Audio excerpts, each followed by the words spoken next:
Let's make almost zero cost, beginner friendly backdrop using a blouse piece that is easily available at home. To make this Rangoli design, first I googled for the design I wanted on my TV browser.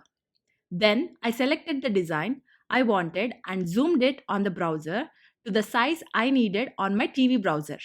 Now I attach the fabric to the TV using tape. Here I am using a blunt pencil. Make sure it's not sharp.